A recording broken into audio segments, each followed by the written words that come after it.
This episode is brought to you by the Witty and Gritty 5-Minute Mini Journal. It's centered around Ephesians 6:10 through 18, known as the Armor of God.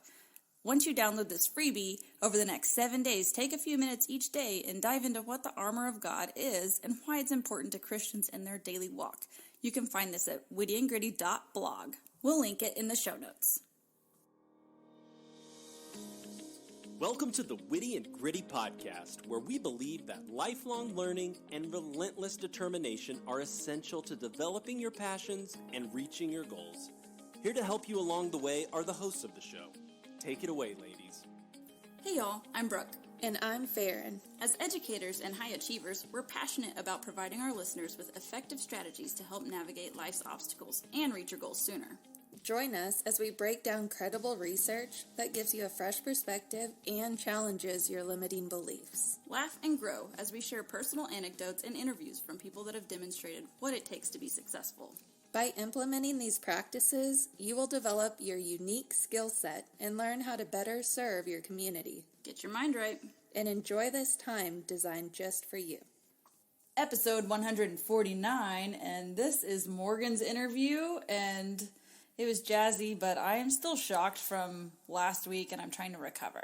Yeah, I think a lot of people are here to hear how this continues. But if you missed last week, I don't want to give too much away. Essentially, Jacob said his first love language score 10 years ago was gifts.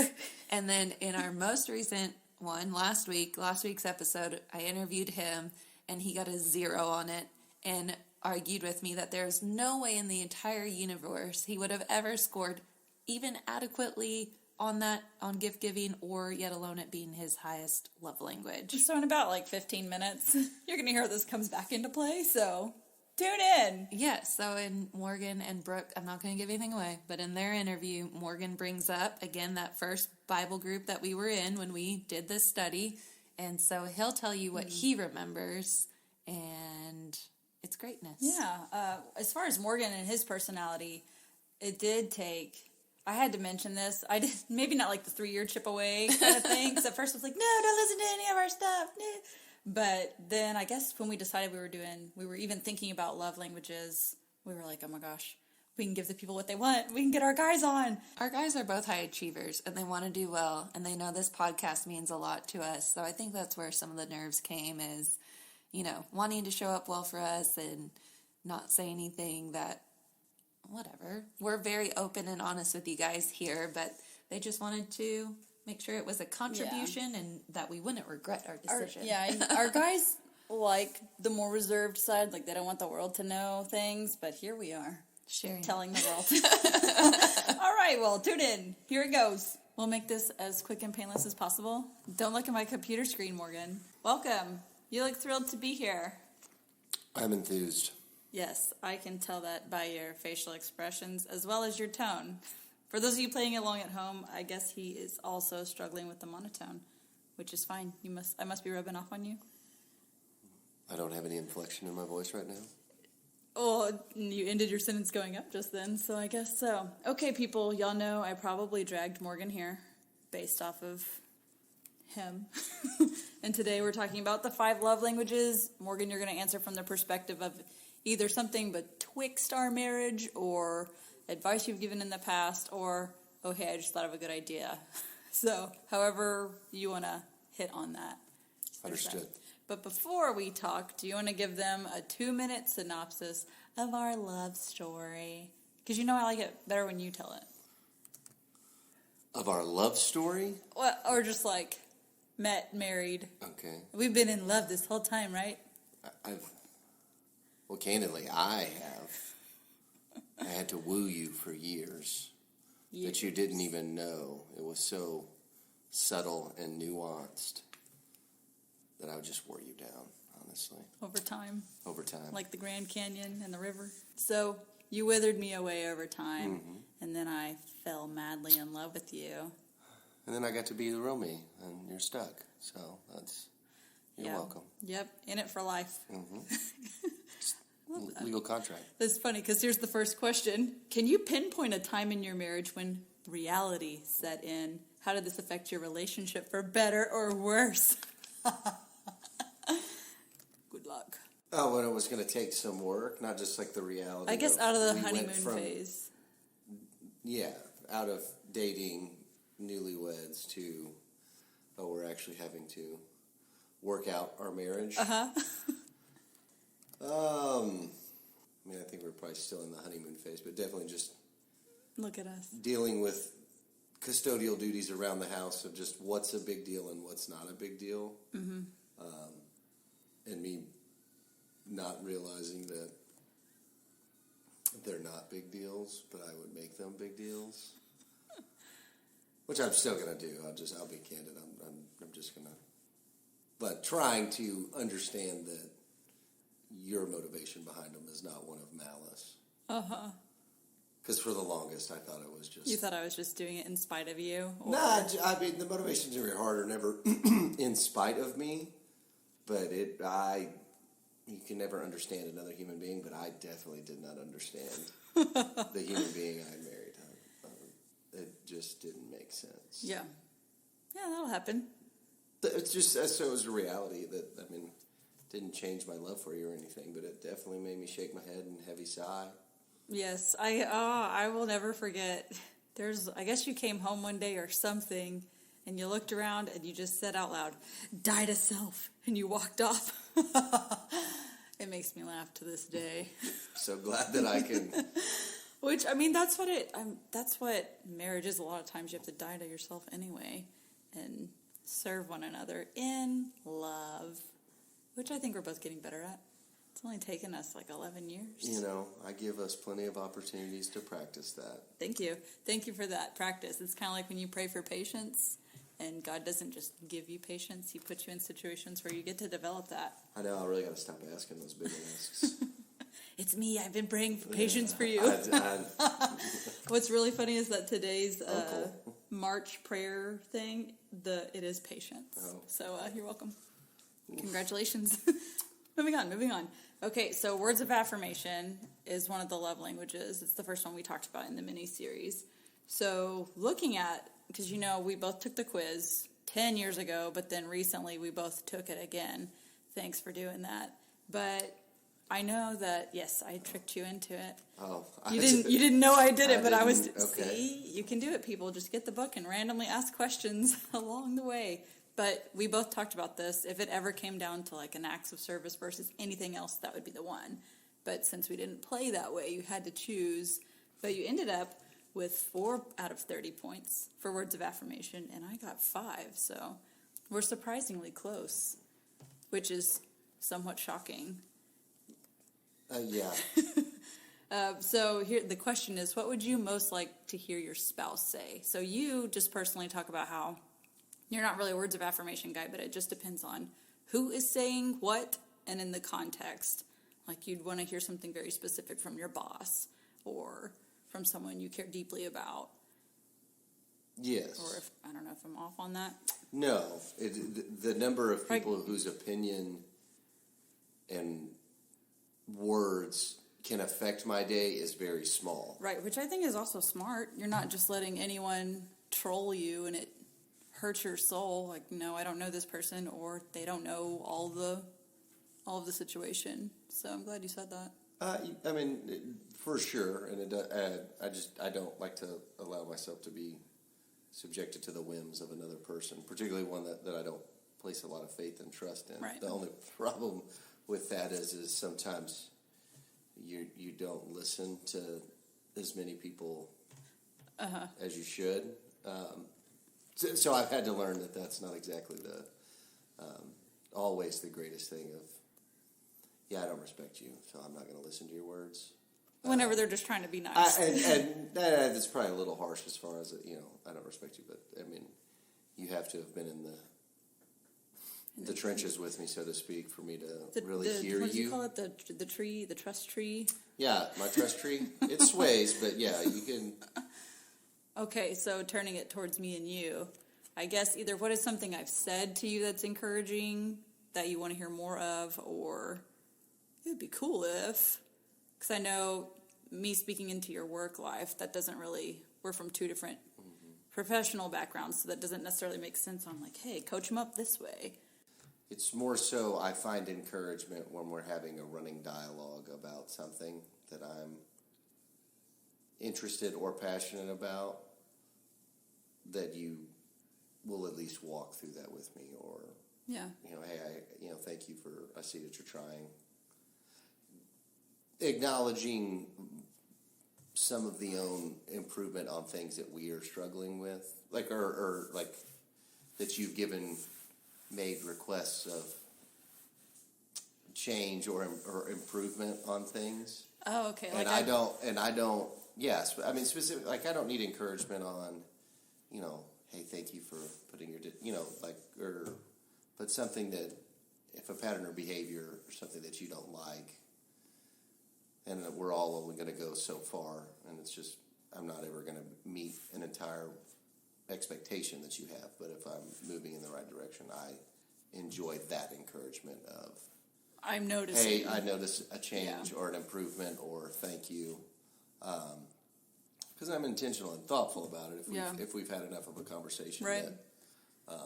And I also don't want to come off as cheesy, like, I'm really proud of you, because that's also weird for both of us. Yeah, but I think delivery matters too, which I'm working on, and you do a really good job of being like, I like it when you say it this way better, or instead next time can you say it this way? And that's not you like rejecting what I'm saying, but you're just helping me learn how to talk to you better, which I think we all need to take notes on how to do that for each other anyway. For sure. Now, what would I most like to hear you say? I don't know. Or what do you think? This is a fun game. What do I think? What do you think that I like to hear you say? Specifically words of affirmation, I guess. Words of affirmation. Any and all? Yeah, any and all. You are not choosy or selective with your... Just give me anything. Yeah.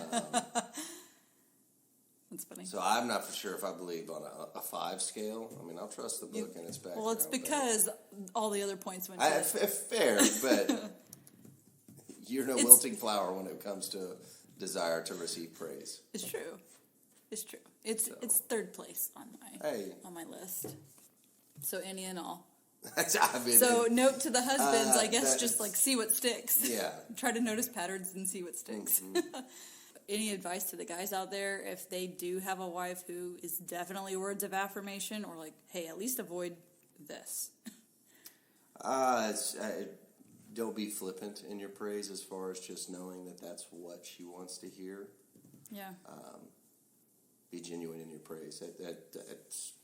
I'm a full believer in that. Praise does not come to me easy. It's not in my background of, and most people that are really, really close to me, we're not, celebrate rarely and grind daily is kind of a mantra of mine and my family. And so when I do give praise, it's very real, and it's intentional. And so if you do have a spouse or significant that needs to be poured into, for whatever reason, that's how they're motivated or whatever, be genuine in it and not just saying that they want to hear this, at least, even if it's not something that I would deem worthy of praise. You have to scale it back down to as far as like a very specific thing. Hey, I really saw that you did this and did it well. And that could be, I don't know. Yeah, that's also really a mundane task. Yeah, it's also good feedback and encouragement for them to continue the behavior, the positive behavior. So that's also good too. For sure. It's a win-win-win-win. For sure. Okay, quality time. So in the episodes we talked about how your quality time does not look like my quality time, or that's how it is for a lot of couples. We both scored higher in this category. Quality time was my number one choice.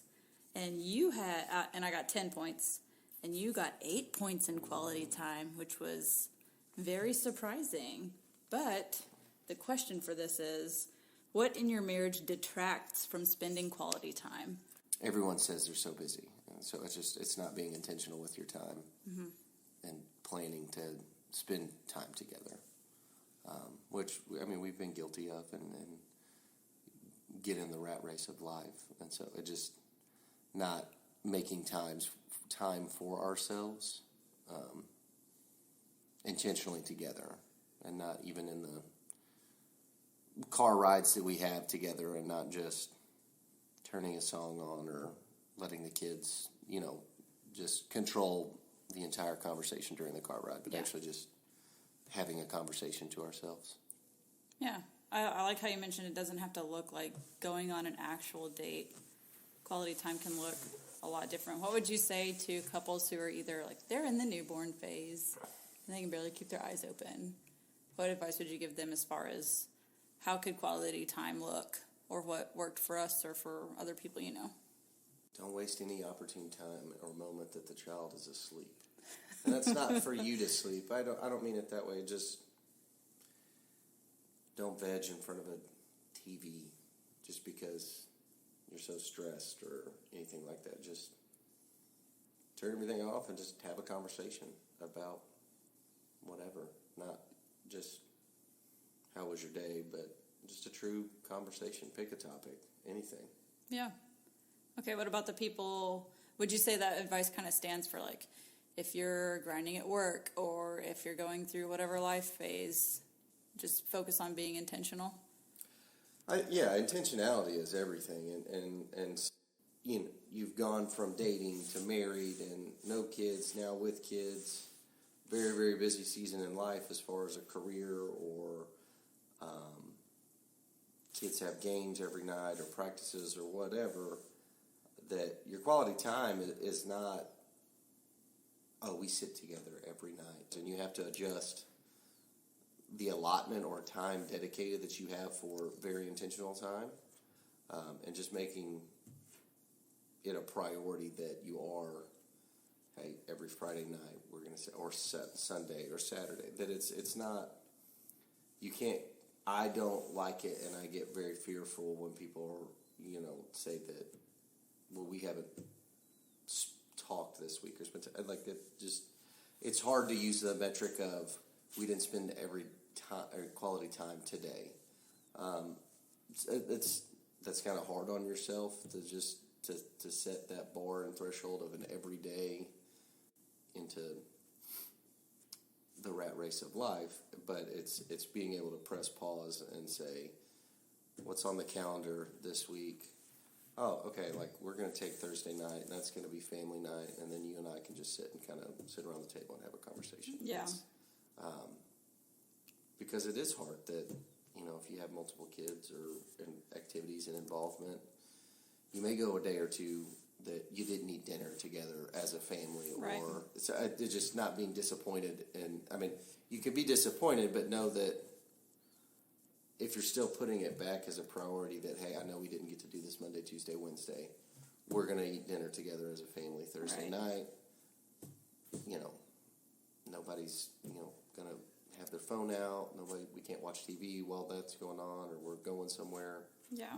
That's how I always look at it. That it's just being intentional with the time you have. I think that's helpful too, how you build in let's actively look at the calendar for the week, especially if it's now that soccer Saturdays are here or whatever. But then it's also giving grace to one another whenever the work meeting runs late, or I can't help that there's a pile up on the highway. Mm-hmm. There's things out of our control, and I know that's where I struggle, because I get this whole plan in my head of, this, and I do need that reality check sometimes, which you're really good about being like, it's okay, we can do it here, it's going to be fine. Mm-hmm.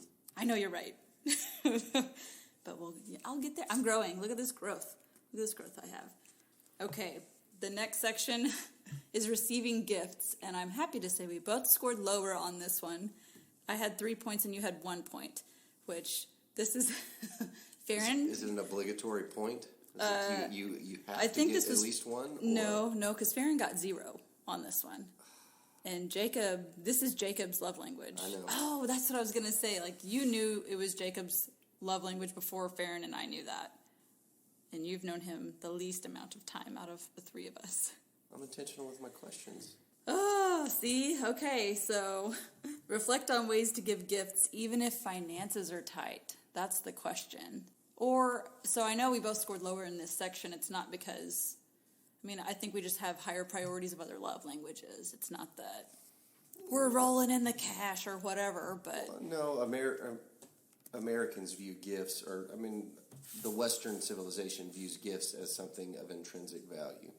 And that it's an actual object that costs. A gift is not just defined as that. I mean, gifting a newborn mother, you know, hey, you're going to sleep all night and I'll stay up with the baby. Those are gifts that, like, it's something that is thoughtful and personal to that person, which I think we could all be better at. I'm not a good gift giver. Maybe that's also why you scored a 1? Yeah, fair. But I do love people that are great gift givers, and I love seeing how it's just so spot on and catered to a specific person. Yeah. Like just, it's enjoyable to see, and the thing to be a good gift giver, they're intentional and thoughtful about it. They don't just, oh, it's their birthday. Okay, I think I heard they like this, and then you just go get it. They spend time, ask you questions, and just the perfect gift is something that is to me that it's little that I was like, oh man, they really like heard me and got that I was looking at that and went and got like. Or you mentioned it that one time and that yes. And so Farron recently gave an example. She and I were just talking about she was able to pick up something. It happened to be a newborn, like there was a newborn situation, and she heard them mention one thing, and she was like, "This is my chance. I can be a good gift giver." And she's had to really work on that since it's Jacob's number 1. So she's like, "Well, dadgum, I guess I better learn this." What advice would you give to either me or you, since we're both lower in the category? I would start with the question of, do we have to do it? If for the person that, if receiving gifts or getting or making gifts is not big for that person, like it was within our dynamic of our marriage and relationship, it's not that big of a deal. Mm-hmm. We have people in our lives who it is a big deal. Yeah. And I struggle mustering the want to get better at that. But I do love that person, so I do need to get better at it. And not just say, well, they know that I'm not a good gift giver and I don't enjoy it. And just rest in that, like, just, they know I'm terrible at this. Suck it up, learn the skill. Yeah. Got it. Okay. Morgan, this one's your favorite, acts of service. So this is the category you scored the highest in, which is 10 points. Mm-hmm. How many points do you think I got in it? Like that you're good at acts of service, or that you want acts of service? So your love language is acts of service. So you scored 10 points on the quiz. Mm-hmm. How many points do you think I got on the quiz? I don't know, maybe 3. I got 1. I was trying to build $1, you up. Bob. I felt like I was building you up there. $1. And do you think that has anything to do with like your upbringing versus my upbringing, or do you think it's just that's just who you are, that's just what you like? I don't know what goes into the science behind it. The science behind it. I would imagine it's got to have something to do with your background. Would be my guess. Factor. Yeah, for sure. But you want to hear the fun question? What's that? Many acts of service will involve household chores, but not all. What are some non-chore ways of sharing or of serving your mate? Because my mind just immediately goes to house. But what are other ways, or how could I serve you that's not a custodial duty? Just taking taking a task off of my plate that's very much in my lane as far as consistency of something that I do, that just within the dynamic of our household. I don't care if you're the cleanest person in the world. Nobody's still like, man, I just can't wait to take that trash Favorite out. day, like, trash day. I know and am one of those weirdos that like certain aspects of deep dive cleaning, like it's my jam and I get into it. But like when I'll walk the trash cans out to the street. It seems it is a very, very small act. It's not a expectation. It's not a cleaning thing. It's one of those things that happens, and it's not labor intensive or time intensive at all. I like little unexpected kindnesses, I guess. Just something that I very much am in charge of doing, and that's what I do. Yeah. Anything like that. That's good. Okay, noted. Take the trash out. Like it just very much anything that's very much my obligation in the dynamic of our marriage, and just. Or it could be like, hey, can you grab my workout stuff because I'm gonna have to meet you at practice. And it could be that, or... Yes, and you over ask the questions because I'm particular. So I appreciate. I know you well. Do you want to wear? Yeah. Which shoes? Do you need a matching shirt? Always. It's 100%. You do. The answer to that is always. So I guess it just comes with learning over time. I guess the little things that matter to you that I do not care about. Yeah. But by proxy, I care about it because you care about it. Mm-hmm. That's a good one. Okay, physical touch. For me, this was tied for first place. Quality time and physical touch. So 10 points. You scored 6 points out of 10. So I think this ended up being your second. Nope, this was your third. Your third place was physical touch. Okay, are you ready for this? Yeah. Here's the question. Recall some non-sexual touching times that enhanced intimacy between the two of you, and what made these times special. So get your mind out of the gutter, Morgan. Or what's something that is either physically we do, or it could actually literally be touching each other non-sexually. Phrasing it like that, I thought of something that I've really enjoyed we do lately is play volleyball together. I mean, it's like it's a physical thing we're I would say any physical action or activity that we're doing. Walking, running, hiking, if that counts, I would have probably put that more on the quality time. Well, that's why they can kind of blend together too. So you can be doing something. There, you don't like how I show affection through physical touch as. What do you mean? Because I'm just annoying you, like poking you in your ear or dragging one piece of hair across your face because I think it's funny. I think it counts as physical touch. That does count as physical touch, and you just find it so annoying, and I don't know if you finding it annoying is enjoyable. I think it's a combo of like annoying / it's endearing. Oh, you're having a great time. I am, and I'm happy for you that you get to have a great time. Yeah, but I feel we're physically touching. We are, yeah.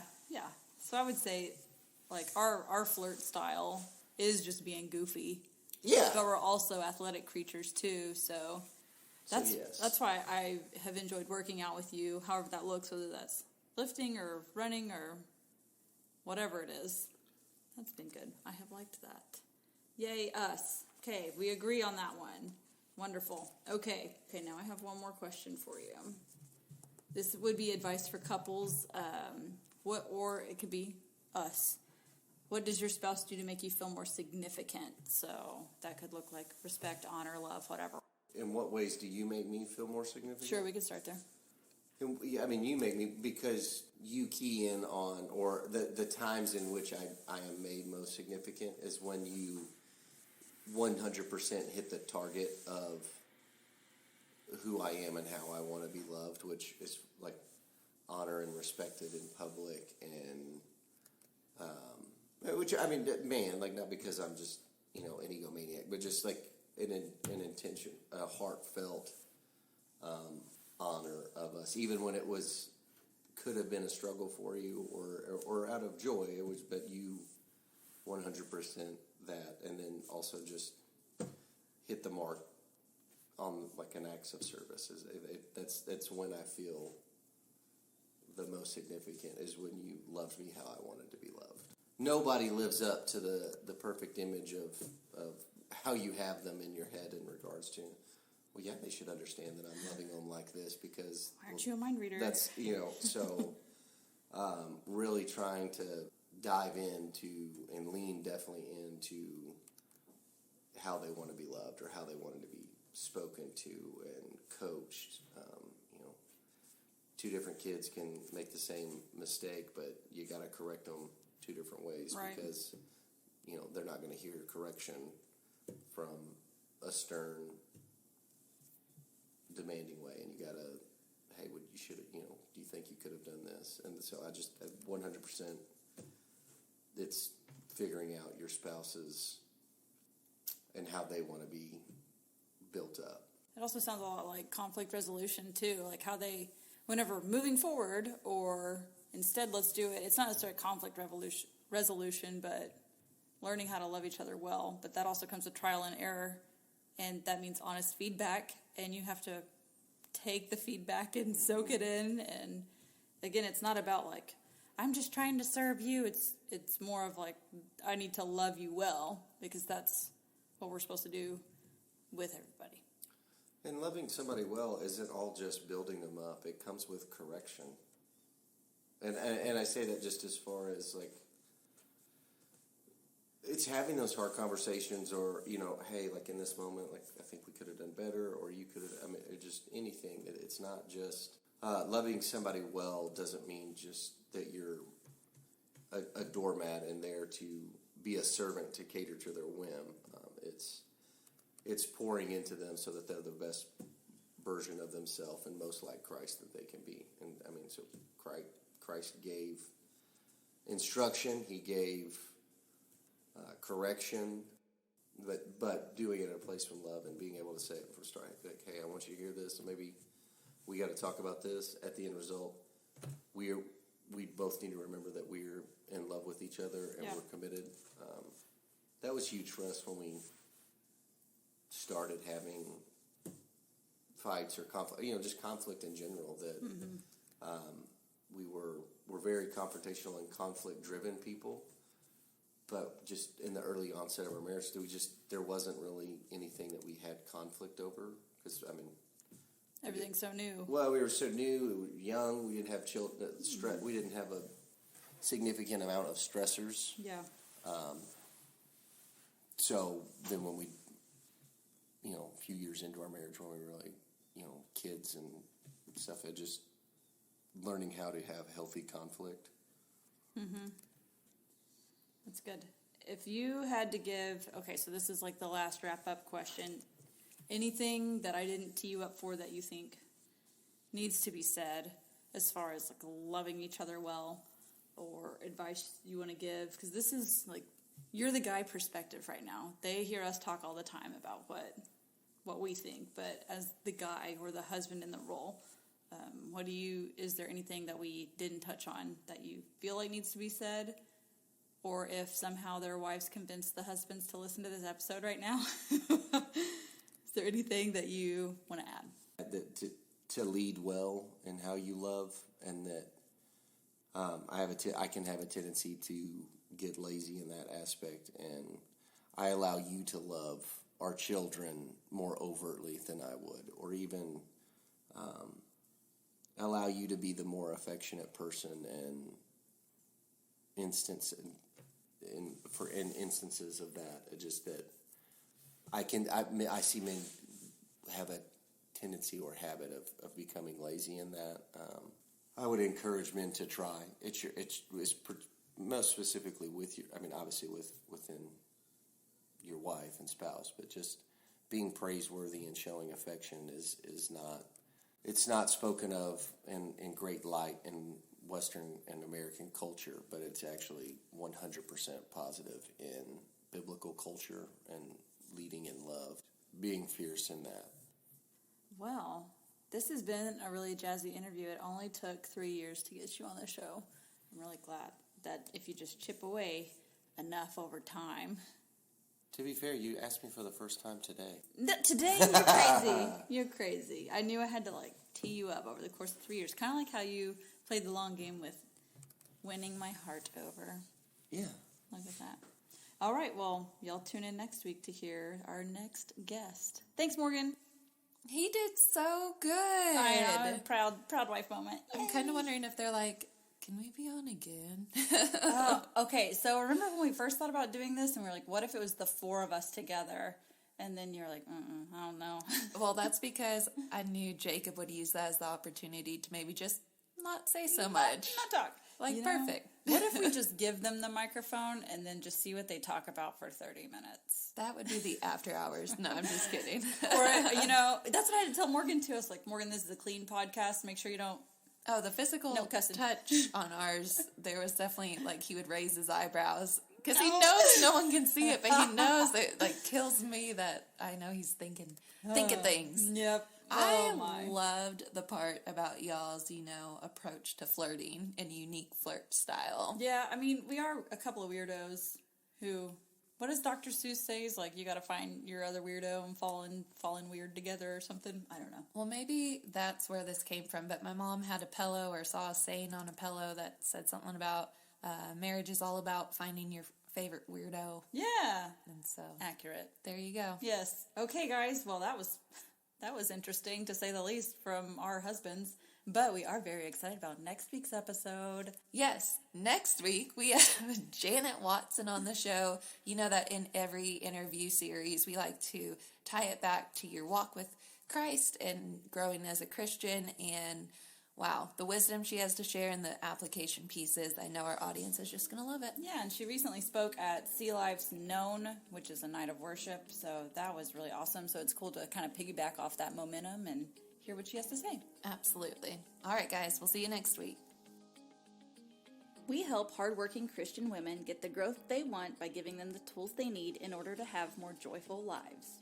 We love providing our Christian-based personal growth podcast to our listeners at no cost. If you are enjoying the content, please consider supporting our mission by donating to our Patreon. We're a small team creating the show for our community by researching, recording, and producing the episodes ourselves. Any amount is greatly appreciated. Your support will help offset the cost of making and hosting the show. As a thank you, you can receive exclusive access. For more details on specific membership tiers, visit our Patreon page. Go to patreon.com/witty and gritty. We've included the link in the show notes.